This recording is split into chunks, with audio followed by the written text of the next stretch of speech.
बोला जाता है जब कोई पर्सन क्या है, जब कोई पर्सन बिलिंग टू वर्क है but not able to find the work. ऐसा पर्सन जो क्या है, जो जॉब करना चाहता है पर उसे जॉब नहीं मिल रही है, वो सारे लोग किसके अंदर आते हैं, वो सारे लोग अनएम्प्लॉयमेंट कैटेगरी में देखने के लिए मिलते हैं। लोग काम करना चाहते हैं लेकिन अगर उन्हें काम नहीं मिल रहा है तो वो किसके अंदर आ जाएंगे, वो अनएम्प्लॉयमेंट कैटेगरी में आ जाएंगे। अब एक चीज समझो, यहाँ पे जो वर्ड है ना बिलिंग टू वर्क, ये बहुत लोगों को अनएम्प्लॉयमेंट डाटा से बाहर कर देता है। समझ आया? मतलब इसका मतलब ये है कि अगर कोई काम नहीं करना चाह रहा है तो वो अनएम्प्लॉयमेंट कैटेगरी में या अनएम्प्लॉयड कैटेगरी में कंसीडर नहीं होगा। जैसे कोई किसी एग्जाम की तैयारी कर रहा है और वो जॉब को सर्च नहीं कर रहा है या वो जॉब नहीं ढूंढ रहा है, तो वो क्या है, वो अपने एग्जाम में ही लगा हुआ है, तो वो अनएम्प्लॉयड कैटेगरी में नहीं आएगा।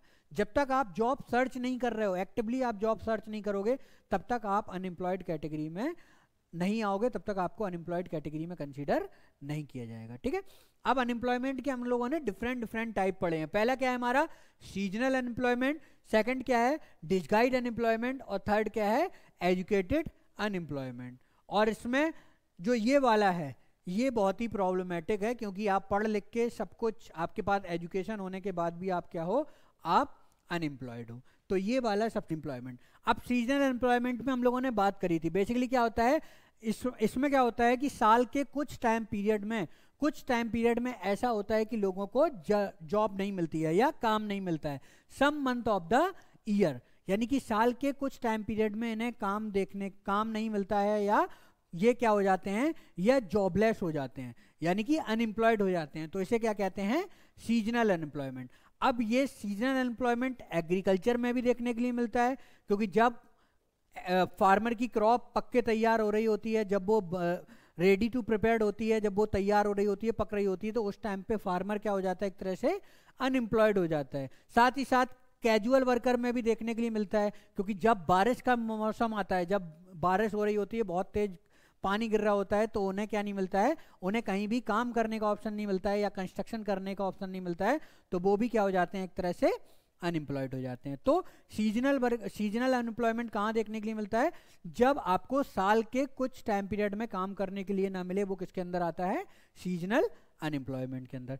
सेकंड हमारा क्या है, डिस्गाइज्ड अनएम्प्लॉयमेंट। अब इसके अंदर क्या होता है, जहां पे लोग क्या दिखते हैं, लोग तो इस तरह से दिखते हैं कि ये क्या कर रहे हैं, काम कर रहे हैं, लेकिन रियलिटी में ये लोग क्या हैं, ये रियलिटी में एक तरह से अनएम्प्लॉयड हैं। अनएम्प्लॉयड मतलब इनको काम नहीं मिल रहा है। मतलब देखने में तो ये लग रहा है कि ये लोग सारे के सारे काम कर रहे हैं, लेकिन अगर सच्चाई में देखोगे तो ये लोग क्या हैं, अनएम्प्लॉयड में। जैसे एग्जाम्पल हम लोग लेते हैं, जैसे एक फील्ड है, यहाँ पे क्या है, यहाँ पे 3 पीपल की रिक्वायरमेंट है, यहाँ पे सिर्फ ओनली 3 पीपल की रिक्वायरमेंट है मैक्सिमम प्रोडक्शन के लिए, लेकिन यहाँ पे काम क्या कर रहे हैं, यहाँ पे 5 पीपल्स काम कर रहे हैं। ठीक है, 5 पीपल्स काम कर रहे हैं, इसका मतलब जो 2 लोग हैं वो किस में फंसे हुए हैं, वो लोग डिस्गाइज्ड अनएम्प्लॉयमेंट में फंसे हुए हैं। यहाँ पे अगर प्रॉपर तरीके से देखा जाए तो सिर्फ 3 लोगों को ही काम करना चाहिए और 3 लोग ही प्रॉपर तरीके से यहाँ एम्प्लॉयड हैं। एजुकेटेड एम्प्लॉयमेंट में क्या होता है, youth is educated enough but not able to find the job for themself, यानी कि यहाँ पे प्रॉपर एजुकेशन है, प्रॉपर तरीके से उनको सारे उन्होंने प्रॉपर तरीके से पढ़ाई करके रखी है, लेकिन उन्हें क्या नहीं मिल पा रहा है, उन्हें एम्प्लॉयमेंट नहीं मिल पा रहा है या जॉब नहीं मिल पा रहा है। इसका दोनों पर्सपेक्टिव है। एक उसने बात करी है कि नई टेक्नोलॉजी का इंट्रोडक्शन हो जाए तो उसको सीखने में टाइम लगता है, साथ ही साथ ये भी कंडीशन होती है कि मार्केट में उतनी जॉब्स ही अवेलेबल नहीं है, मार्केट में जॉब्स ही अवेलेबल नहीं है जिसकी वजह से उसे जॉब मिल पाए। तो ये सबसे खराब अनएम्प्लॉयमेंट है या सबसे बैड अनएम्प्लॉयमेंट में कंसीडर किया जाता है, क्योंकि इसमें उस पर्सन की कोई गलती नहीं है, उस पर्सन ने प्रॉपर तरीके से एजुकेशन लिया है, सब